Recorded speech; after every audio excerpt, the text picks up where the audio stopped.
বাড়ির পেছনে যে জায়গাটাকে আপনি এতদিন কাজের না ভেবে ফেলে রেখেছেন, আজ সেই জায়গাটাই আপনাকে নিয়মিত আয় দিতে পারে। অনেকেরই বাড়ির পেছনে এমন জায়গা থাকে যেখানে সারাদিন রোদ পড়ে না, সবসময় ছায়া থাকে।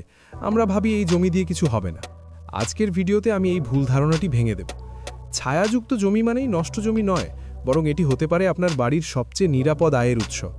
ভাবুন তো, সকালে উঠে নিজের বাগান থেকে টাটকা শাক তুলছেন আর মাস শেষে দেখছেন এখান থেকেই নিয়মিত টাকা আসছে।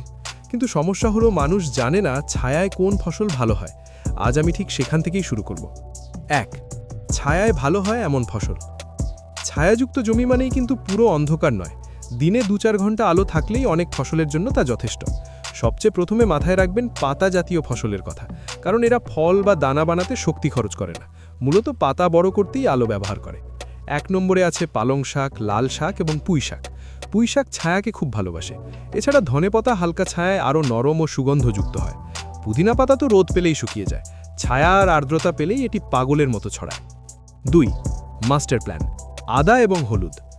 এবার আসি এমন ফসলের কথায় যা মানুষ ভাবতেই পারে না, আদা এবং হলুদ। বনের ভেতর ছায়াযুক্ত জায়গায় আদা জন্মায়, এটা মনে রাখবেন। বাড়ির পেছনের স্যাঁতস্যাঁতে ছায়া জায়গা আদার জন্য সোনার খনি। একই জায়গায় আপনি উপরে শাক চাষ করবেন আর মাটির নিচে আদা আর হলুদ বড় হবে। একবার আদা লাগিয়ে ৭-৮ মাস পর যখন তুলবেন, তখন বুঝবেন এই জমি ফেলনা ছিল না। ৩. কচু এবং অন্যান্য সবজি।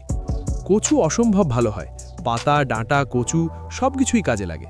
তবে সব ফসল একসাথে না লাগিয়ে ধাপে ধাপে শুরু করতে হবে। প্রথমে জমি পরিষ্কার করে গোবর সার দিন। প্রথম ১৫ দিন শুধু শাক লাগান, কারণ শাক দ্রুত ফল দেয় এবং এটি দেখে আপনি উৎসাহ পাবেন। ১ মাস পর আদা আর হলুদ লাগান। আগে ছোট লাভ, তারপর বড় লাভ, এটাই হলো নিয়ম।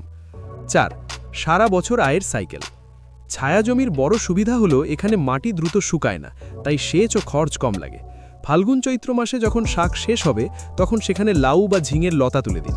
লাউয়ের গোড়া ছায়ায় থাকলেও লতা রোদে উঠতে পারলেই যথেষ্ট। বর্ষাকালে লাগান কলমি শাক, যা জল পেলেই সোনা ফলায়। আর বর্ষার শেষে লাগান লেটুস, ধনেপাতা বা মেথি। এগুলো সেই সময় বাজারে খুব ভালো দামে বিক্রি হয়। ৫. শীতকালীন পরিকল্পনা এবং রসুনের চাষ। হেমন্ত ও শীতের শুরুতে কচু তোলা শেষ হলে সেখানে রসুন এবং পেঁয়াজের পাতা লাগাতে পারেন। রসুন ছায়া সহ্য করতে পারে এবং এর বাজার দর সবসময় ভালো থাকে। এভাবে আপনার বাড়ির পেছনের জমি এক মুহূর্তের জন্যও খালি থাকবে না। হিসাব করে দেখুন, প্রতিদিন টাটকা শাক পাচ্ছেন, আদা হলুদ থেকে একবারে বড় টাকা আসছে এবং ঘরের বাজার খরচ কমে যাচ্ছে। এই প্ল্যানটি তাদের জন্য যাদের বড় চাষের জায়গা নেই কিন্তু অল্প দিয়ে শুরু করতে চান। এই ভিডিওটি দেখে যদি একজন মানুষও তার পতিত জমি কাজে লাগায়, তবেই আমার পরিশ্রম সার্থক। আপনার বাড়ির পেছনে কতটুকু জমি আছে কমেন্টে জানান। আমি আপনার জন্য আলাদা প্ল্যান দেওয়ার চেষ্টা করব। সাবস্ক্রাইব করে আমাদের সাথেই থাকুন। ধন্যবাদ।